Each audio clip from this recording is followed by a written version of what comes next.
Hello,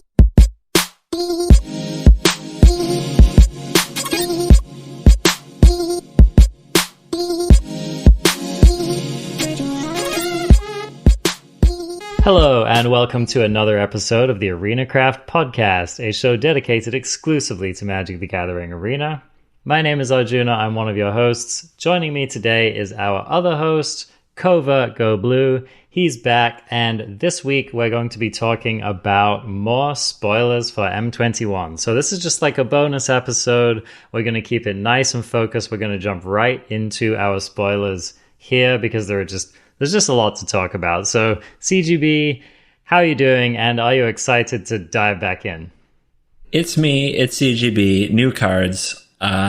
Let's kind of go, but as sort of a warm-up, the last show that we did got me more excited about the set than I was before, because I think it's better than I had an impression from just seeing the cards kind of thrown at me. The spoiler season is so fast, right? There's so many cards that I keep on looking at cards and being like, shrug, not that one. Shrug, maybe that one.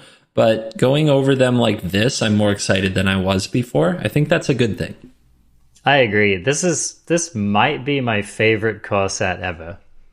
Ooh. So I think that's a combination of not being particularly excited about previous core sets and being particularly excited about this one. So yeah, this one's definitely delivering for me so far. I'm absolutely stoked to both draft this set and play it in Constructed. I think it's going to shake things up. By the way, just wanted to insert a quick note for all of you tuning in on YouTube. First of all, thanks so much for joining us on that platform. And we've gotten a number of comments so far with people asking if we could upload the images of the cards as we're talking about them, as that would obviously help to clarify the content that we're talking about. And thanks so much for giving us the feedback. It's really great to hear that, you're engaged, and I encourage you to keep asking for what you would like on this show. We would love to be able to provide this for you. However, the way that the show is currently delivered is that we record the podcast and we upload it to our podcast host, who then automatically creates the video for the show and posts it to YouTube. So what you're listening to on YouTube is actually like an automated video that's created by our host. If we wanted to make a custom video and upload the images, it would be a lot of extra work. And so I don't, frankly, have time in my schedule to do that right now. But I would love to be able to provide it for the future. So perhaps as things move along, we will make it a priority. Anyway, just wanted to address that because so many people have been asking about it. And by the way, if you didn't know, you can listen to the show on YouTube. All right, back to the previews. Are you ready to dive in, CGB? Bring it. All right. So our first card that we're going to talk about today, I will take us into, it's an old character from Magic, by the way. This character goes all the way back to 97, I believe. Jolrael, Mwonvuli, Recluse. 1 and a green, legendary creature, human druid at rare, 1/2. Whenever you draw your second card each turn, create a 2/2 green cat creature token, and you can pay 4 green. Until end of turn, creatures you control have base power and toughness XX, where X is the number of cards in your hand. So, I don't know. This card has uses. Drawing a second card each turn is not a particularly hard thing to enable. And I think if you get even one free cat out of this, you've done pretty well for yourself. What do you think? The cats are bigger than the creature. Yeah, it's true. That's messed up. You're making a cat bigger than you. What the heck is this? You maniac. This card's pretty cool. It's pretty good, right? Yeah. Uro. Yeah, Uro, just play Uro. Llanowar Visionary. Mm-hmm. I mean, on a lesser extent to those two. But yeah, this with those you can freaking cast this on turn 3 and play Opt. Boom. You're good to go, The problem with this card is that it's a 2-mana 1/2 with no other text if you're not drawing 2 cards a turn. Correct. So you have to be really confident in your ability to get that second draw. But this card with Growth Spiral is just perfectly fine. It's sweet. I mean, there's a lot of ways to do it. Shark Typhoon. Like the draw a card has become such a part of so many cards. And then, of course, this card also emphasizes that the opponent needs to play Narset, but this card can attack Narset. This card is interesting. It's cool. I'm definitely, at the very least, going to try it with Uro. And it fits in the cat deck, so nerds are going to love it. But for me, it's like, this card might be useful. 1 or 2, probably not a 4, but it might also just be one of those things you sideboard. So the Bant deck hasn't had really that good swerve of, okay, if you're going to take out your removal, right, your cheap removal, I'm going to sideboard in, like Fires did it with War Boss, the creature sideboard swerve. And Bant tried to do it with Night Pack Ambusher, but Ambusher is expensive, so it still has trouble with generic counterspells like Mystical Dispute. But this gets under Mystical Dispute and forces them to counter anything that draws a card, which they can't even counter a Shark Typhoon. And so this is the good sideboard swerve. And Matt, that's it. Like, you're in a control mirror. Maybe it's a Jeskai control versus Bant control. And let's say you're playing the Jeskai side of it. You side out your removal, and your Bant opponent leads on the play with turn 2 Jolrael. What are you going to do? You're like, okay, if I can't immediately answer this card with my 2-mana spell, my opponent's just going to drop to Fairy and they're going to start crapping out cat tokens every turn. This is the kind of card that can just... It kind of plays the role of the... why can I never remember that card's name? The flyer that takes cards out of your opponent's deck. Thief of Sanity. Yeah, this is like the Bant Thief of Sanity. Now, not the same card, but very threatening, so... Yeah, I mean, it's bad. Like, it's scary with Teferi, but think about this. What if you drop this card, and then the next turn you cast Growth Spiral on your turn, and another Growth Spiral, or Opt, or cycle a Shark Typhoon on their turn? So you basically get, like, a cat per turn out of it? Yeah, that's 5 power going into your 4th turn from this card. And you drew 2 cards!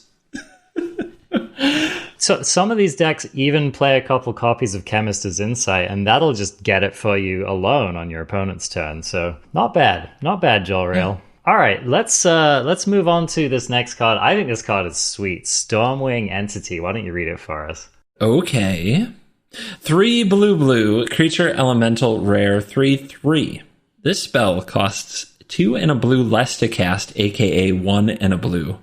If you've cast an instant or sorcery spell this turn, it has flying, it has prowess. Whenever you cast a non-creature spell, it gets +1/+1 until end of turn.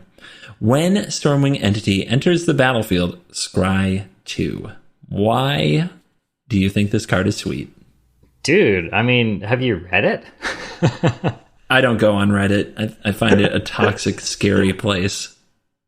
I mean, it's a 2-mana, all of the text that you just read. Like, what's not to love about this card? Do you really think this card's not going to see play somewhere?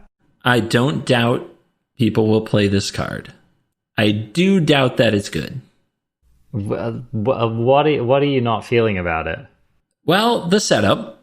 If you hardcast this, it's terrible. You would admit that, right? Sure. Well, okay. Here's the thing. It's bad, but if it's the last card in your hand and you hardcast this on your turn, like a 3/3 flyer that scries 2 is really not the worst. It's pretty close. By current standards. There are a lot of awful top decks in your, like, random spells deck if you're running on gas, and I think you can do a lot worse than Stormwing Entity, I think. Okay, I don't think that there are many people playing a 5-mana 3/3. This is like 3-mana 4/3 for Bone Crusher, 3-mana 3/1 Flash for Brazen Borrower. Plus, you got another spell out of the deal. Those are the. I guess I have nothing else to do plays of Standard right now, and those are both better than this. Well, here's the thing, though, right? If you're in a top decking scenario, would you rather play a 4/3 vanilla, or would you rather play a 3/3 that scries 2? Obviously, you're just trying to trap me on that one, but the thing is, like, we're talking about the worst case scenario for this card. The best case, the only case worth playing the card for is that you cast an instant or sorcery so that you get to play this for 2 mana. Exactly. And that isn't that just isn't very, like, there are two things that set that turn up well, in my opinion: Growth Spiral and Opt. I'm not convinced if you're playing, is this what you want to do in that deck? It just gets bounced by Teferi again. Scry 2 is kind of, it's not really like drawing a card. A lot of times it just doesn't do much. And it also gets hit by ECD. It gets hit by Scorching Dragonfire, which is picking up in popularity. It gets hit by Mystical Dispute. It's like everything about this screams very mediocre to me. Mediocre to bad. I'm surprised to hear you say that. I think this card has so many options. So let's explore a few of them. I think I think the Opt is compelling. So turn 3, you play Opt, you scry, you get scry 1, draw a card, and then you also get 3/3 flyer with prowess, scry 2. That's a heck of a turn 3, man. Like, that is a heck of a turn 3. Can I interest you in turn 4? You lead off with that, and you have any kind of you have another Opt in your hand, and then when your opponent tries to cast their Scorching Dragonfire on it, you just buff it with prowess, right? So if you play this card anytime later than like turn 3 or 4, you have like an incredible number of options of what you can play around it. I mean, I think even just Bone Crusher Giant Stormwing Entity on turn 4, that's a strong play, my friend. Like, that is a lot of like kind of power damage interaction happening there. And the fact that it scries 2 and it ETBs means that you are, even if you lose it, your opponent's going to have to trade a card for it, except if it's like exactly Teferi, right? And then you got the scry out of it. So I don't know. I think this card, I'm maybe not busted, but like, I think this card is strong enough to want to at least build around. Or I think it could slot into any number of like, I'm especially thinking like blue-red spells deck, something like that. But yeah, I think this card's very good. I think at the minimum, I need another playable 1-mana instant. At the minimum. That's fair. That's totally fair. Like, and by the way, I'm with you. Like, I mean, I think that the deck that plays this is like 60% instants and sorceries, right? So like, you don't want to put this deck. This is going to be like kind of one of your only like role player creatures in that kind of deck. So I'm fully with you on that. Like, I could see a deck, for example, that played like Brineborn Cutthroat and maybe just like a couple of other threats and this. And okay, I know this isn't a flash card, so it doesn't exactly fit into that game plan. But a deck kind of like that, like a blue-red tempo-y kind of aggressive spelly deck, I think could get a lot of mileage out of a card like this. If you're going to, you seem to like Magical Christmas Land. So can you figure out how to play this on turn 2 without ramp? Turn 2 without ramp. You can do it. Can you find it? Turn 2 without ramp. You stumped me. Rosethorn Acolyte. Oh, there you go. The adventure card that for 1 green adds 1 mana of any color to your mana pool. It's a sorcery. It counts as a sorcery. You can play this on turn 2 with Rosethorn Acolyte. That's pretty good. I mean, if you're playing a Rosethorn Acolyte deck, then that's a very, very compelling reason to play Stormwing Entity, for sure. Here's what if you want to have fun, and I am going to build this deck. Here's what I'm going to be clear about. I don't think this card will get played in a Players Tour or Mythic Championship. That is my guess. If you disagree and we want to kind of have a told you so moment later, that's fine. But I will build a deck that is turn 2, that has this card as well as Rosethorn Acolyte and Song of Creation. There you go.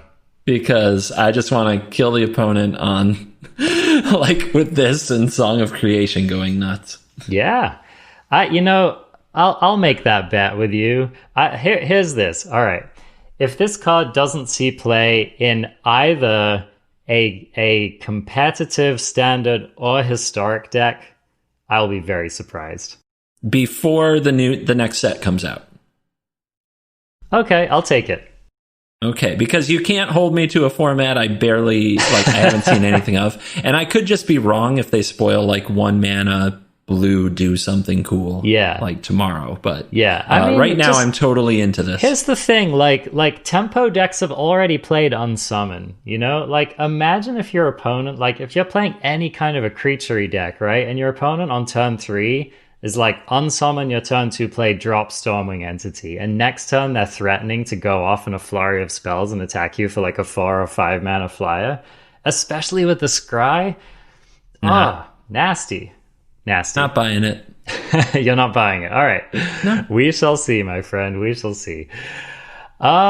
Okay. They printed a burn spell which can target planeswalkers. So let's talk about Soul Seer. Why don't you read this for us? I don't want to. Okay. Card's trash. You think it's trash? This card's trash. It's Fry for 1 extra mana that can target anything.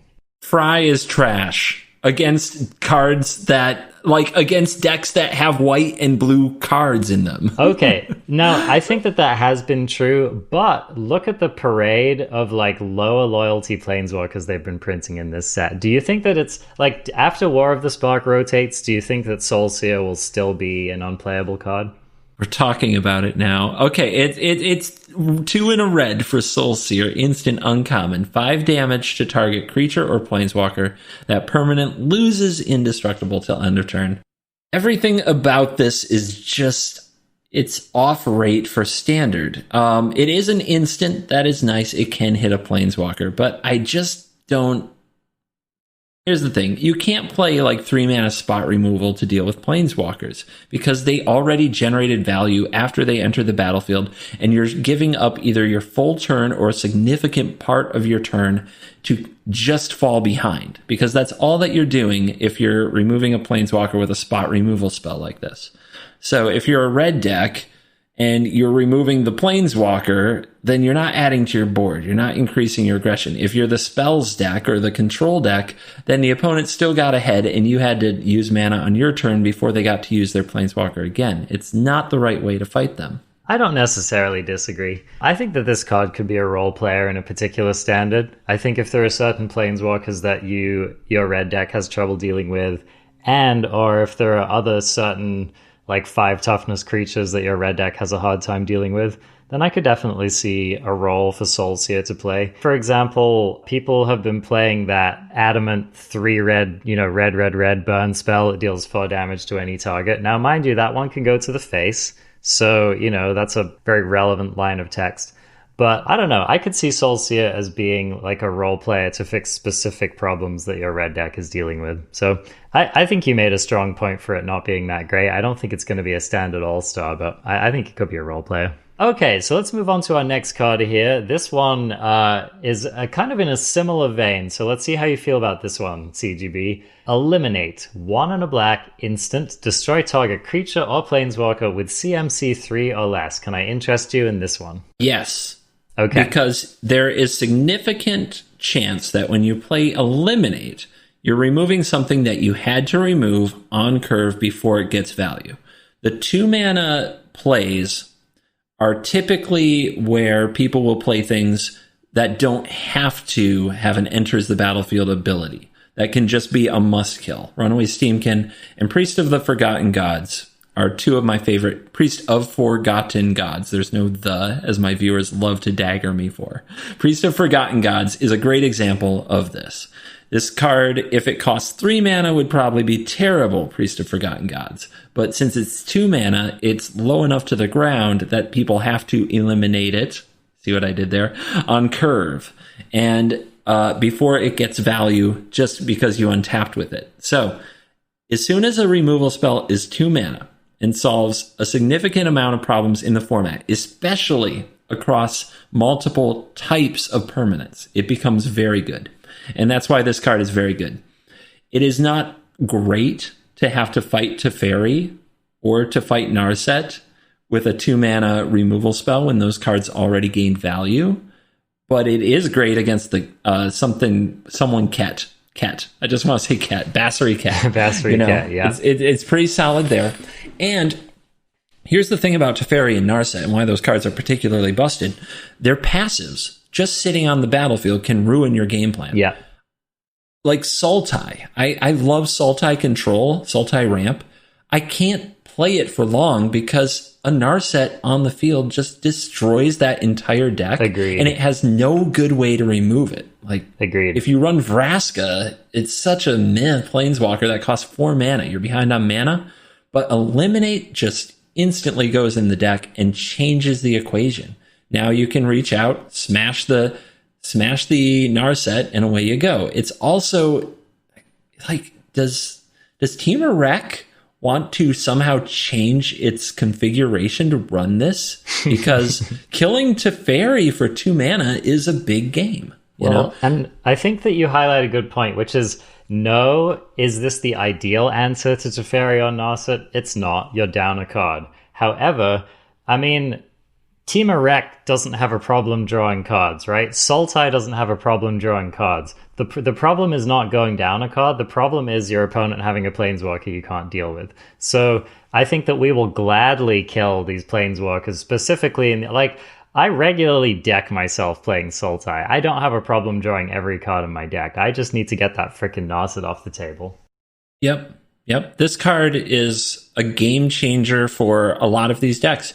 Esper, Grixis, Sultai especially, which is kind of competing now, but like Esper and Grixis just haven't been very good at competing because they have to lean on like 3 mana Murderous Rider, which is a great example of a card that just completely drops you behind when you play it.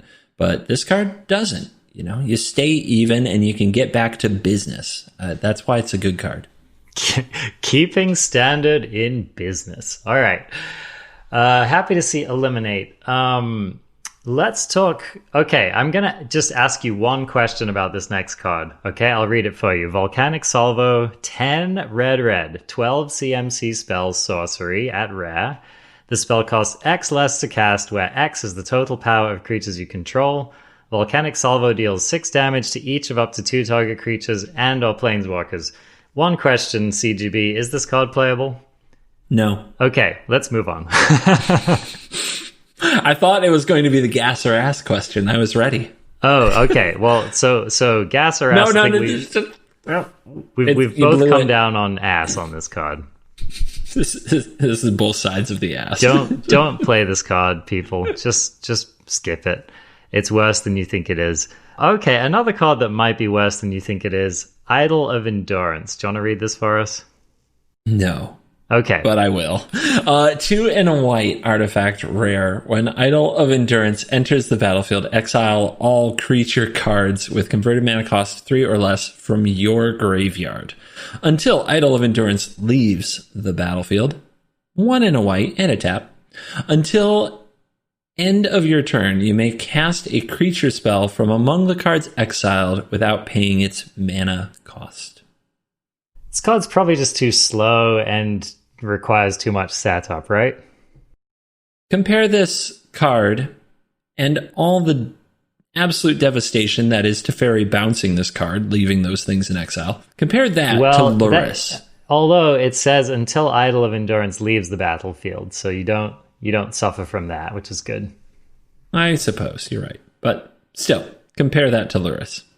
I mean, just paying 3 mana to play this again is a disaster if they have Teferi. The only way I see anyone playing this is in some like very particular combo deck, which is usually code word for don't play this card, it's terrible.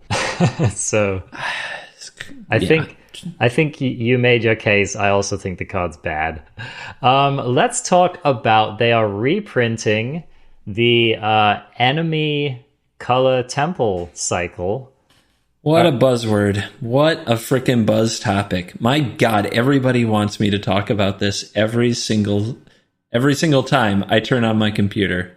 So let's just cover it briefly because it has been a controversy. They're also reprinting Fabled Passage. So essentially they're reprinting 6 rare lands that we have had already in the last year on Arena. So are they trying to steal our money? Are they trying to make us unhappy? Are they trying to shaft Magic players here? What's going on, CGB? Well, depending on your definition of some of those terms, the answer to all of it can be yes. Yes, they are trying to, I don't know if steal is the right term. They're trying to get our money, trying to shaft us. Some people would call it that. I hate a lot of things about this. For those who don't know, rare protection doesn't apply here. If you open a Temple of Malady in the rare spot in M21 and you already own 4 Temples of Malady from another set, you don't get gems. You don't get a rare wild card. You're just out that rare slot. And there is no use for... There is literally no use for these cards until a rotation, which... even then, you can still play the old versions. It's literally worthless. Yeah. Like, there is no plus side for the Arena players that I can think of. And if you want to talk about cosmetics, art, something like that, those things too, it's the same art. It's the same art. It's the same border. This card is completely indistinguishable from the last version. These temples, this Fabled Passage. And what trips me, I think I hate Fabled Passage more than the Scrylands, and I'll tell you why. Because Fabled Passage is in Eldraine. The Scrylands were going to rotate, but Fabled Passage is going to rotate from M21 the same time that Eldraine rotates. Yeah, exactly. What the heck is that? Yeah. So from an Arena player's perspective, this is just like the devil. We hate it. Why would we ever see something like this? I've heard arguments for people saying that Fabled Passage is they want to lower the cost of this card in paper by reprinting it so soon after its original printing. Good. We can finally get the price of a standard deck under $100 because there's no demand for paper cards anyway. What? Yeah, and it kind of bothers me because it's, Fabled Passage isn't it's not like a fetch land, I don't actually know what the cost of a Fabled Passage is in paper at the moment, but I don't think it was breaking anyone's particular bank. So it seems like an odd choice to me as well. Even the paper argument, it bothered me. When I saw these cards in the spoiler, I just before even thinking about it, I just had this kind of knee-jerk what? Why am I seeing these cards here? Well, it's also just disappointing in this. We've never been in more need of an interesting and fast cycle of lands. Yes. Because aggro decks are borderline unplayable because tempo is everything. And if they have to play a tap land, it's like they lose the game. Yeah. It really feels that way. If you're an aggro mage out there listening to this, you know this. Rint would say play mono green, and a lot of red players would say just play mono red because you won't hit a tap land. But aggro wasn't always like this, kids. There was a time when there were options. Shock lands and check lands, for example. You could curve out with 2 or 3 colors, Consistently. You could curve out with 1-drops from 2 or 3 colors. Yeah, it's kind of one of the underrated reasons why a deck like Black-White Vampires was playable. That's one of the reasons why that deck was so dominant in Standard, was that you could just consistently cast your spells on time. And now it just seems like it seems like that's not going to happen. Yeah. And this kind of thing is it's really disappointing because it takes away a part of the meta. And it makes us think that Magic is going to, no matter what happens, no matter what cards they introduce, what concerns me is that Magic is going to remain a battle between a cat in an oven and a wilderness reclamation and an explosion and a Teferi.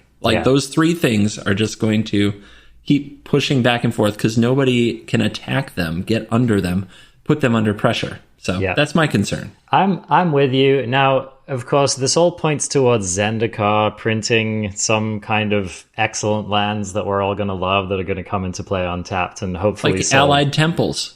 Yeah, maybe. Allied Temples. Easy. Yeah. There you go. Problem solved. Enjoy your lands, everyone. We'll see you next Zendikar. So... They better. And I mean, everyone's talking about fetch land reprints and whether they're going to show up in a standard legal set or not. So maybe Zendikar just solves all of our problems and reprints fetches and the villagers rejoice and everyone's happy. But I don't know. I don't know if I'm terrified of a world without shocklands. Yeah. Like right now, shocklands are the only thing, in my opinion, keeping decks keeping some decks even viable, I agree. Like, what would Gruul and Rakdos be if they couldn't occasionally have great starts thanks to shocklands, Yeah. Anyway. I'm with you. Like, a format with no untapped duels in it is limited. You know what I mean? Like limited should be the only constructed, or the only format in Magic where you can't guarantee something like that in your format. So they have to do something, and they have to do it by Zendikar, and that's kind of all there is to it. Agree. They're going to make the entire player base extremely unhappy if they don't. So we'll be looking forward to that, and hopefully they solve the problem. I'd be interested to see I wonder if they could make the untapped, like the Fabled Passage that you can play on turn 1 that has some kind of a downside to it. As long as you control 3 or less lands, the land enters the battlefield untapped. Yeah, fast lands. That would be perfect, right? Mm-hmm. We last saw fast lands in Kaladesh, I think, and a fast land reprint would be amazing. I would love to see that. All right, well, the Land Saga will return next set review, and we'll see what we can do here. All right, the next card that I want to talk about, which has seen play in a fair number of constructed formats, is Heroic Intervention. 1 and a green, instant rare. Permanents you control gain hexproof and indestructible until end of turn.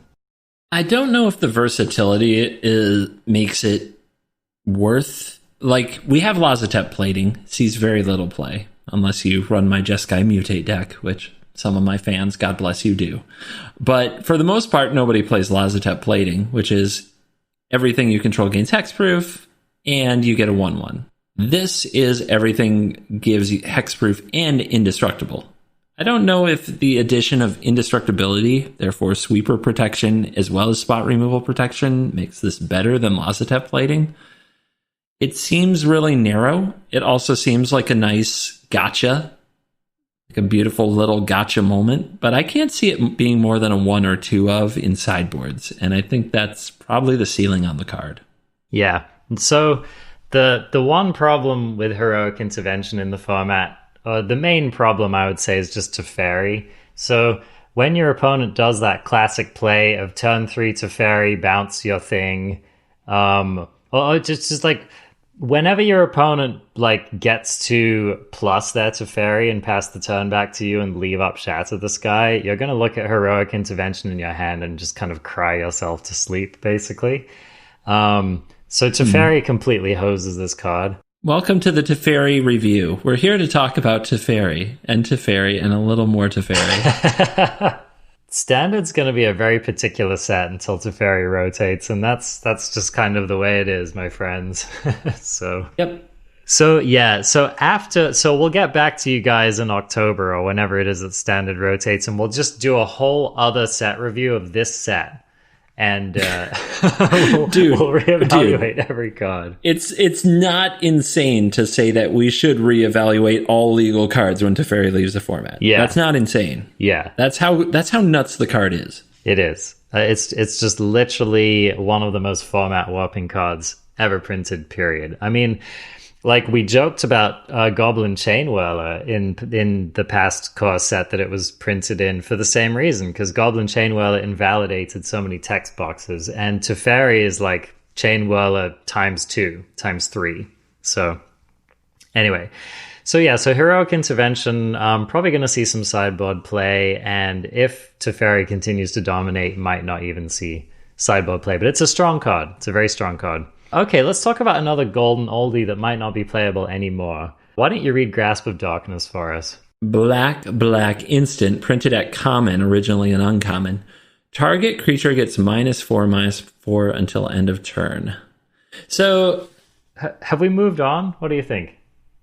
First of all, I haven't moved on because I was just watching this card shining in green-black delirium, watching footage from Pro Tour Shadows over Innistrad as I fell asleep last night. I do not move on. I do not move on. I watch old Pro Tour footage at night, almost every night. That was such a sweet format, by the way. I love that standard format. Clues. Anyway, that's Arena. But you can still play Magic Duels. It's on Magic Duels. You can still play this card and Tireless Tracker. Oh my god. Glory. But anyway, Grasp of Darkness is not it's not over. Like, this card has uses, and I think it's going to be a sideboard card. And I think that the main reason for that is Night Pack Ambusher. There aren't a lot of good ways to answer a Night Pack Ambusher at a good rate, at instant speed. And certain colors have it better than others. Like, you could say Aether Gust, but they just draw it again. And in a slower sideboarded game, that doesn't really solve the problem, but this card can. And there's a few other things, like how good is 4 toughness. If that Lieutenant, Basari's Lieutenant, becomes a played card, you can respond to the trigger on the stack with this and get rid of it because it's monocolored, hits 4 toughness. Dreadhorde Butcher just dies, without dealing damage to anything. That's pretty nice. That's definitely not 0. Yeah, that's pretty nice. And it's 2 mana, so it answers the things on curve that need to be answered. Another one is Annex, Hardened in the Forge. No, like, they only get 1 token no matter how much red devotion they have because you reduce the power. Okay, you're kind of bringing me around because it's okay. So here was my question: was why would we ever run this card if we have Heartless Act in the format? That's the bar that this card needs to clear. And I'll tell you what: if you think double black is an easy cost to be able to hit untapped on turn 2, especially in this format, I have news for you. You're not going to cast this on curve a lot of the time. Just wait till Shocklands are gone. I mean, like, this card will be literally unplayable, like, if they don't print some really, really good lands soon. So that's one of my main concerns with Grasp of Darkness is, like, in a mono black deck, sure, you play this card all day, right? But, like, in a Sultai control deck, can you afford to run Grasp of Darkness? I don't know. It's not free. Like, that definitely matters. I think there's enough upside, but I still wouldn't run many.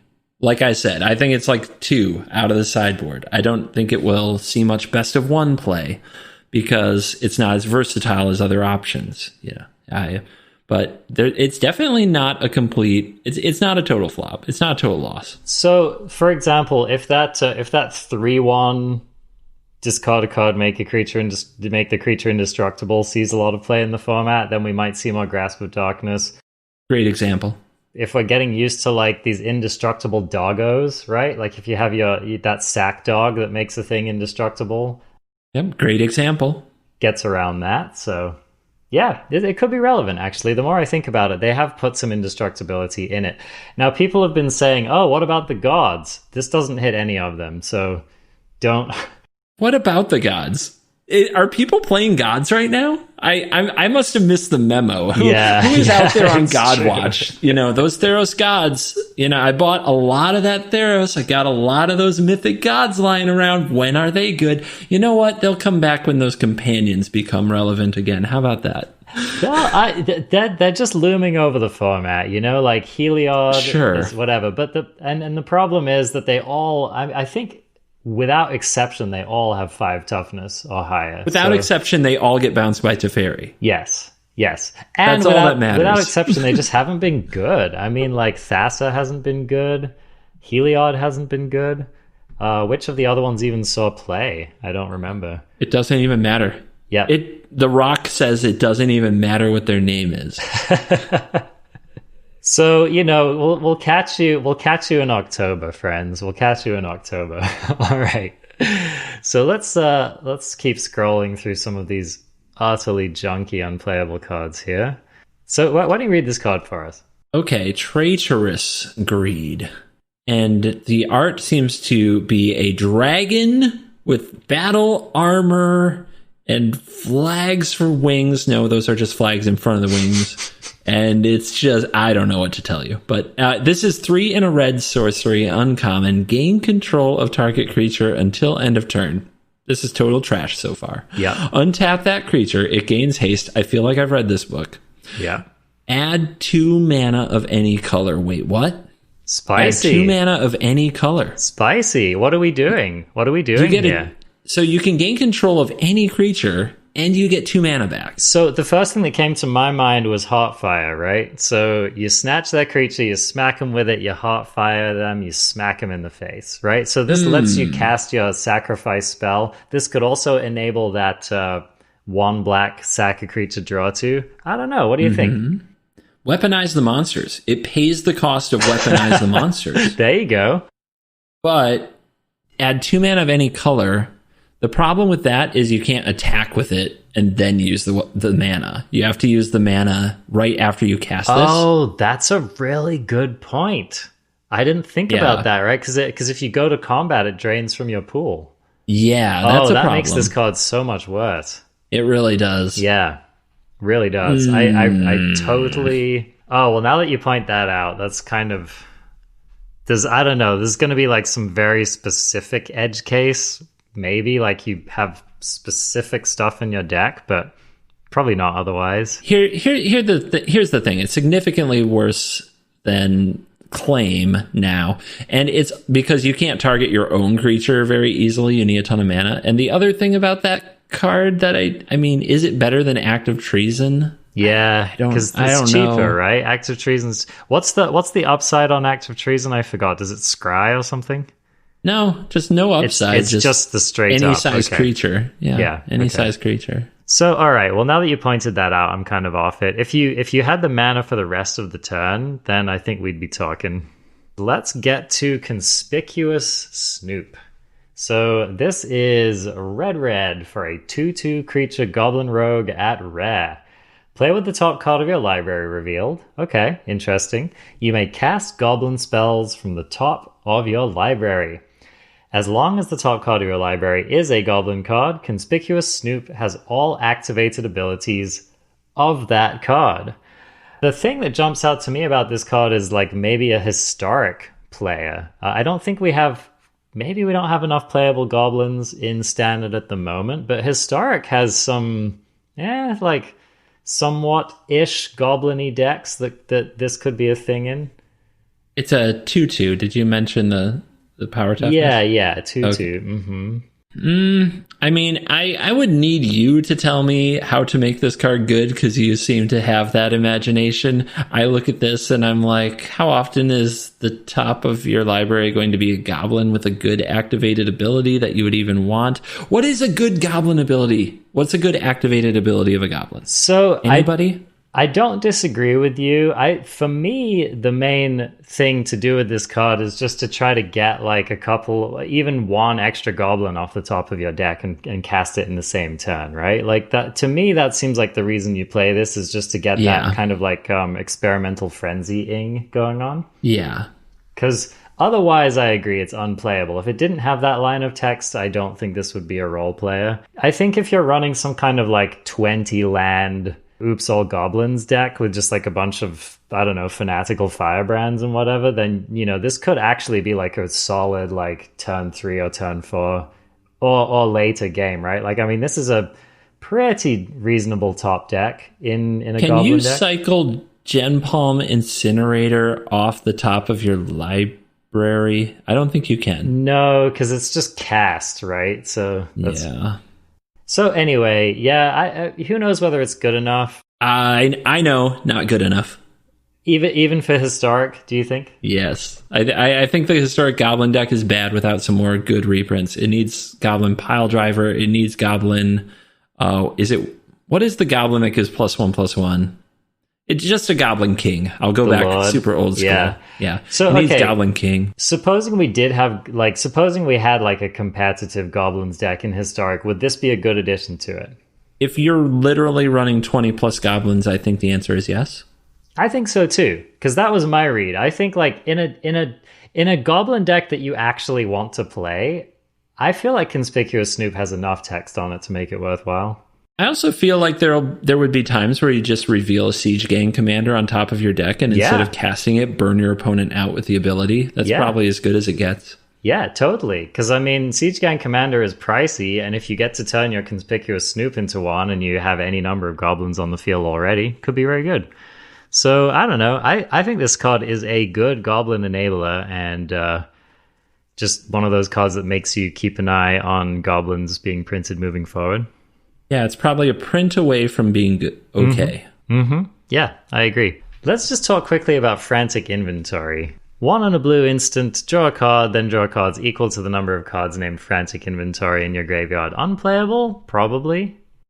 I think so. I think that the current meta, 2 mana to draw a card, is too low impact. Zero influence on the board, 0 influence on your opponent. Thought Erasure, Agonizing Remorse are cards that don't see that much play because of the insane amount of tempo that this format seems to be about. Let's see. I'm trying to think of like the 2 mana draw cards that we do play.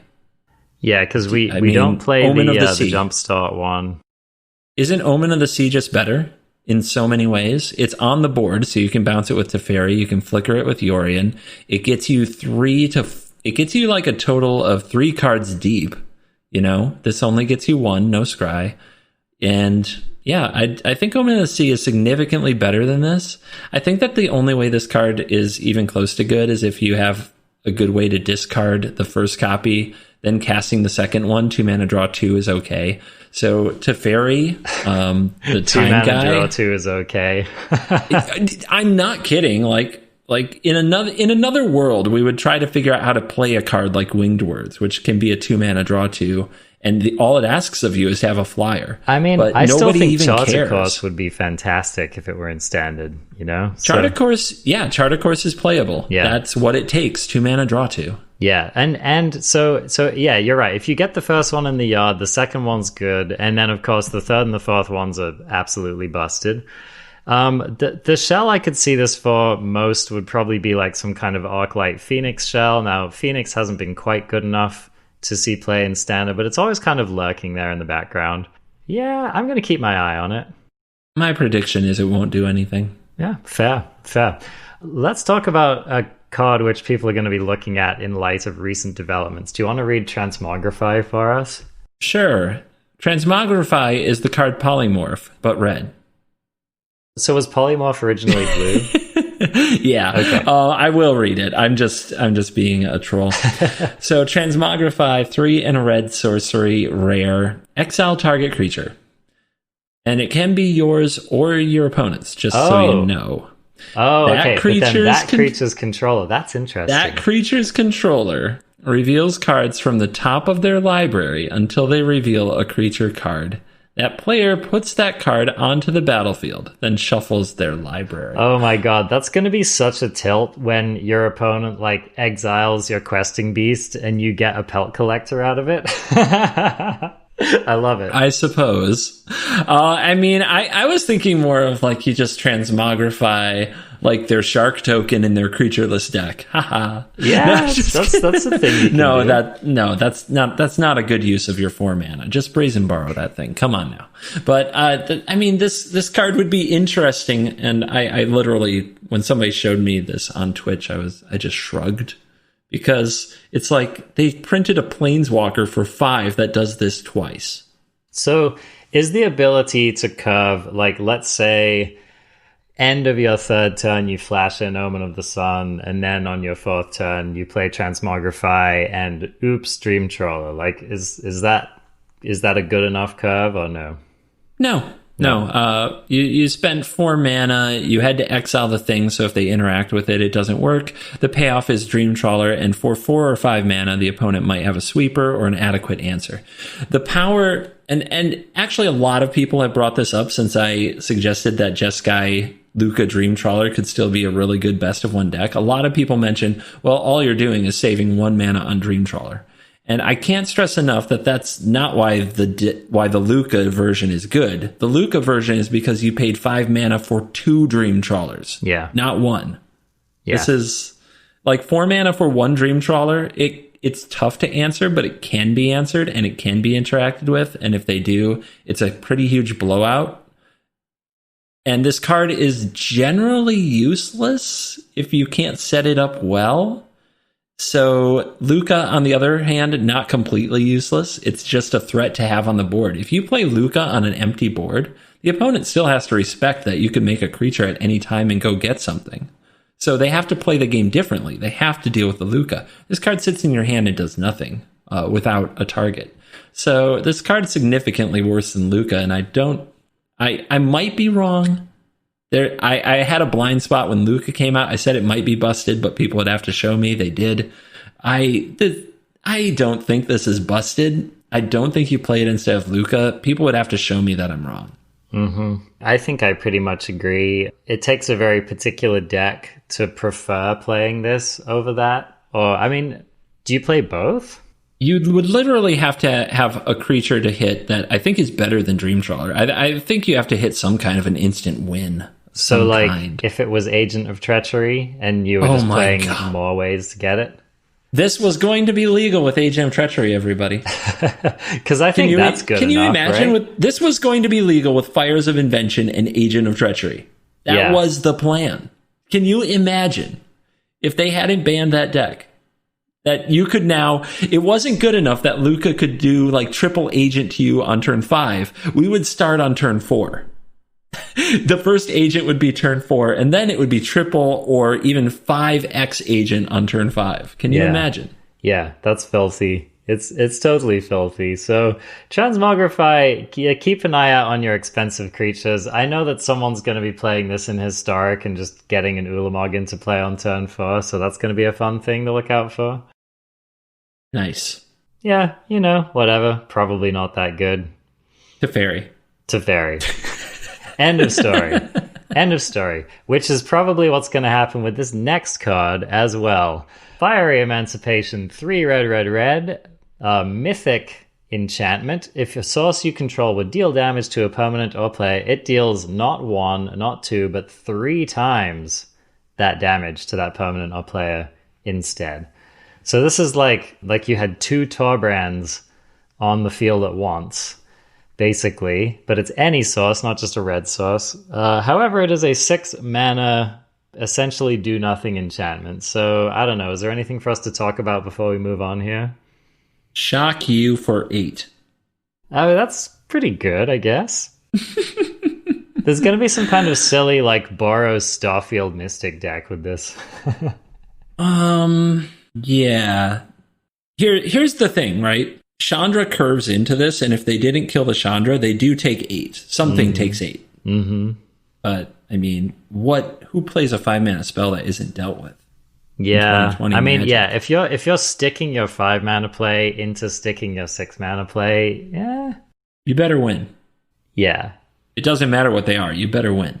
I mean, okay, triple damage it is a metric heck ton of damage, right? I mean, like, if your red deck has managed to assemble any kind of a board and you resolve this and you attack, like, it's gotta be game over, right? But, I mean, but I'm with you, like, it's not going to matter, but there is a reason. Like, this card was almost significant, and the reason is Fires. Yeah. This card with Fires of Invention, Kenrith attacks for 20. Trample, by the way. Yeah. Yeah. The Cavalier of Flame. You're dead. Now, Fires could usually do that earlier, but, like, just saying, you know, Fires was a card. So this is going really deep, right? But, like, I could see some, like this is a heck of a card to grab off your Sultai Ultimatum, right? Trying to, okay, how about this? The Teamer Ultimatum. Mm-hmm. Genesis Ultimatum. If you can just cheat this into play with that, I mean, that's pretty good. It's pretty good. As long as you have another way to deal damage. Yeah. Having to draw it when you're not cheating it into play is pretty bad, right? But I could definitely see some kind of combo applications of this. If you have a way to just get it onto the field easily, it's a heck ton of damage. We're gonna keep this PG, but it's a heck ton of damage. So do you think if you say it for a third time, people will know what you mean? Okay. Get them.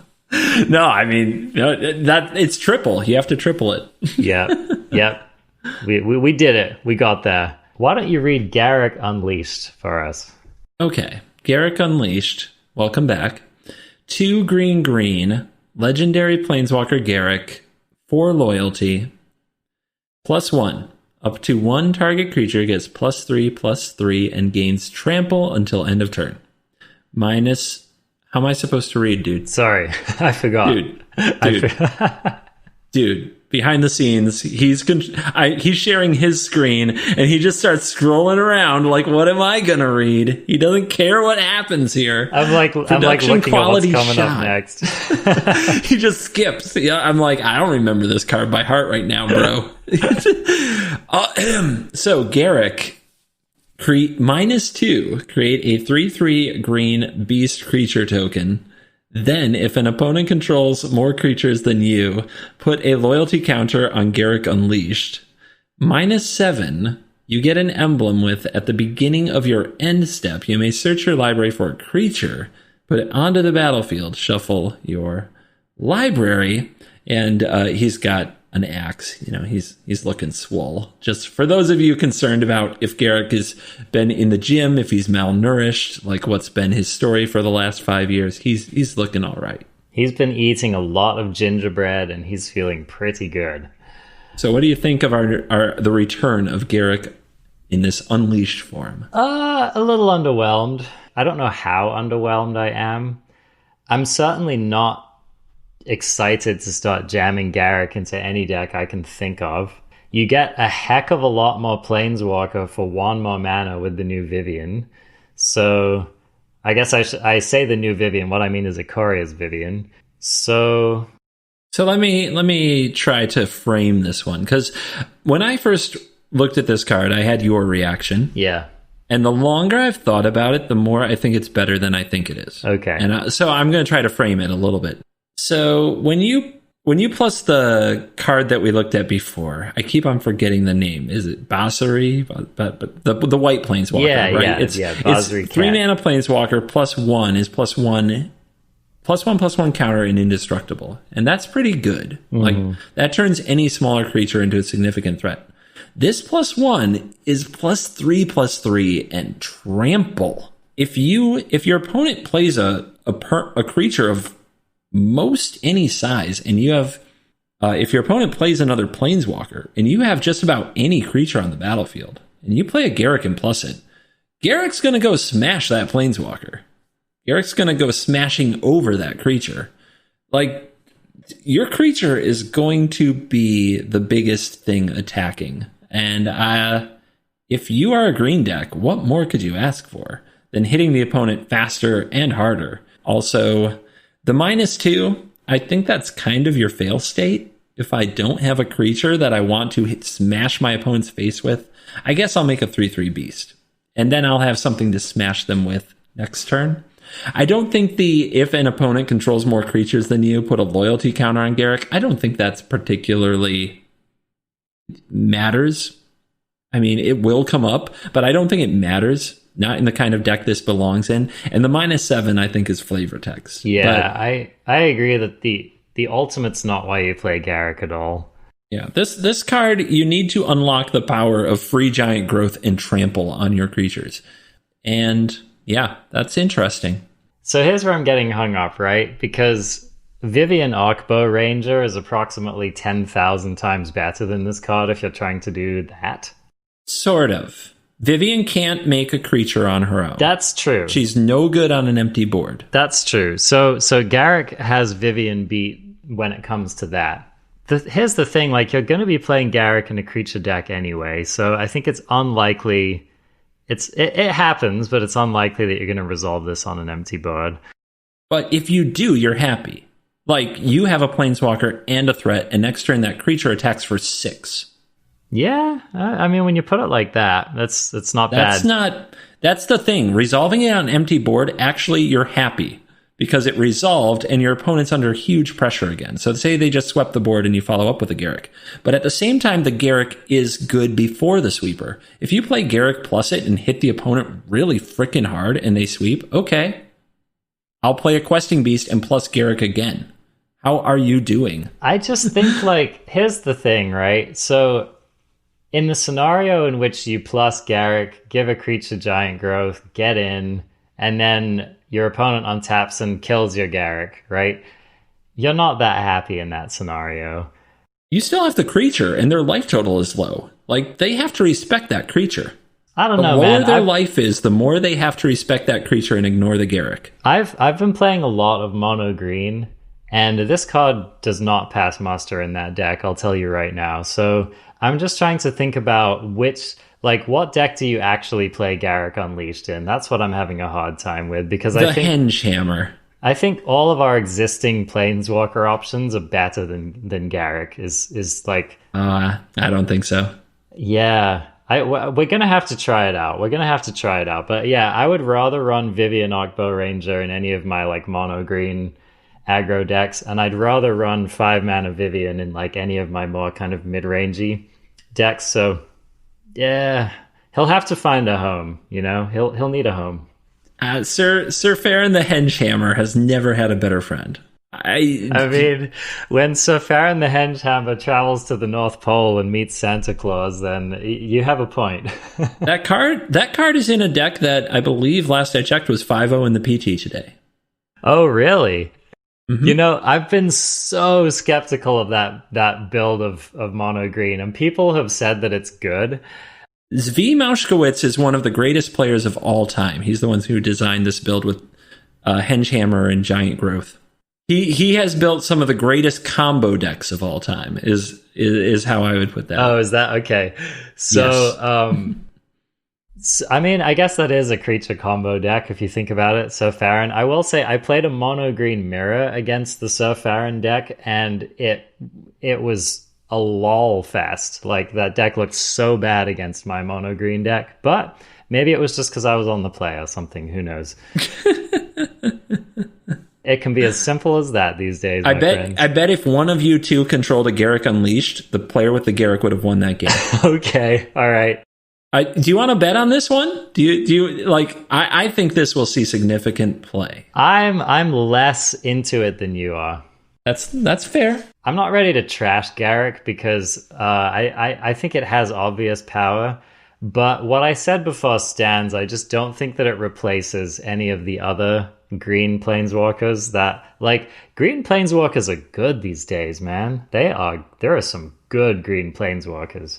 It's a strong card, and everything you said about it is true, and I don't disagree with anything that you said, so definitely worth a shot. Put him in, see if you like him. A card that's probably not worth a shot is Garruk's Harbinger. 1 green, creature beast at rare for 3, hexproof from black randomly. And there's a lot of text on this card, which you don't really need to think about. Whenever it deals combat damage to a player or planeswalker, you look at that many cards from the top of your library. You can reveal a creature card or Garruk planeswalker from among them, put it into your hand, put the rest on the bottom of your library in any order. I think the idea is that you're supposed to curve the Harbinger into Garruk, right? And then you hit for 7, look at the top 7, grab a creature.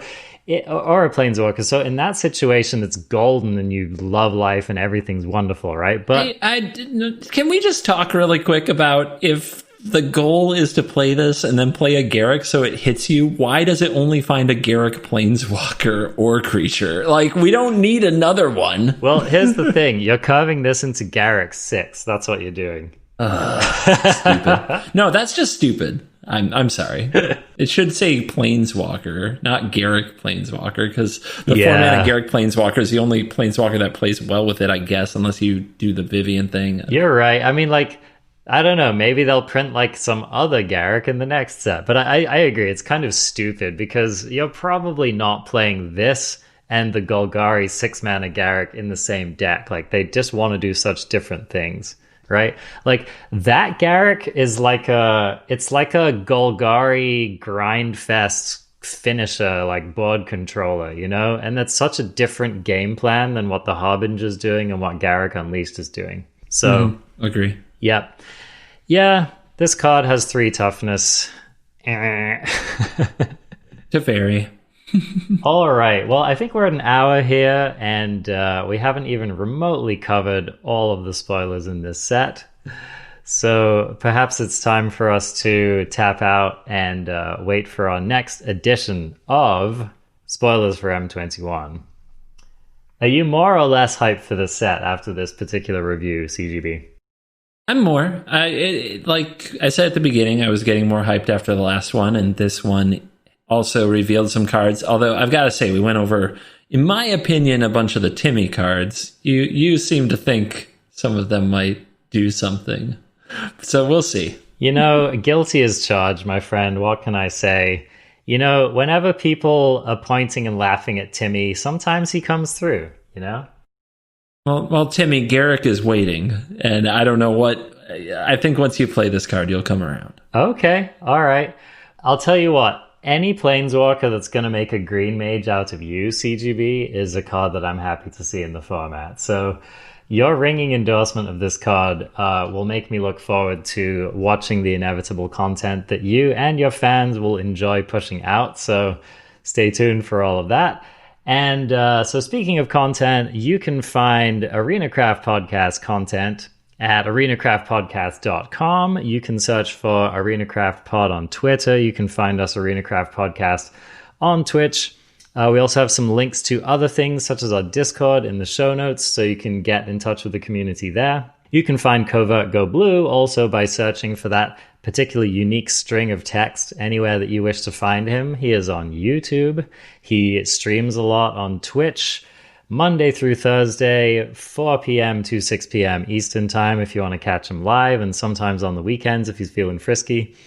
So, so thanks for joining us for another week, and we will look forward to publishing our next episode of M21 spoilers for you very soon. Take it easy, CGB. I will catch you again next episode. Later.